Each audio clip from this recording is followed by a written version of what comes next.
కాదు, మీరు కిషన్ రెడ్డి గురించి నేను సందర్భంలో చెప్పలే కానీ అంత గ్రౌండ్లో తిరుగుతున్నా కదా. ఏబీవీ ఫౌండేషన్ అని పెట్టిండన్న. ఏబీవీ అంటే అటల్ బిహార్ వాజ్పేయి ఫౌండేషన్. కిషన్ రెడ్డి ఫౌండేషన్ పెట్టుకోలే, ఆయన పేరు పెట్టుకోలే. ఆయనకు అటల్ బిహార్ వాజ్పేయి అంటే ఇష్టమట. 18 సెంటర్లు పెట్టి, 18 సెంటర్లలో అంటే ఉపాధి శిక్షణ సెంటర్లు, 18 శిక్షణ సెంటర్లో మగ్గం వరకు, బ్లౌజ్ చేపిస్తే ఒక బ్లౌజ్కు 2000 3000 ఉంటుంది గిరాకీ. తర్వాత టైలరింగ్, తర్వాత బ్యూటీషియన్, తర్వాత గాజుల తయారీ, తర్వాత కొవ్వొత్తుల తయారీ, బ్యాగుల తయారీ.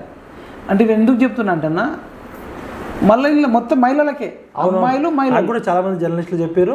కొంతమంది పబ్లిక్ పాలసీ స్కాలర్స్ కూడా కిషన్ రెడ్డి గారి గురించి చాలా గొప్పగా చెప్పారు. బయట ప్రపంచం తెలియదు. కేటీఆర్ ఒకసారి కుర్కురే రెడ్డి అన్నాడు. అంటే తర్వాత నేను సెర్చ్ చేసిన, నిజంగా నేను అంతేనా అని సెర్చ్ చేస్తే ఇప్పుడు మొత్తం 1 కాదు 2 కాదు 1000 కాదు 2000 కాదు 20,000 మందికి ఉపాధి శిక్షణ ఇచ్చారు ఏబీవీ ఫౌండేషన్ ద్వారా.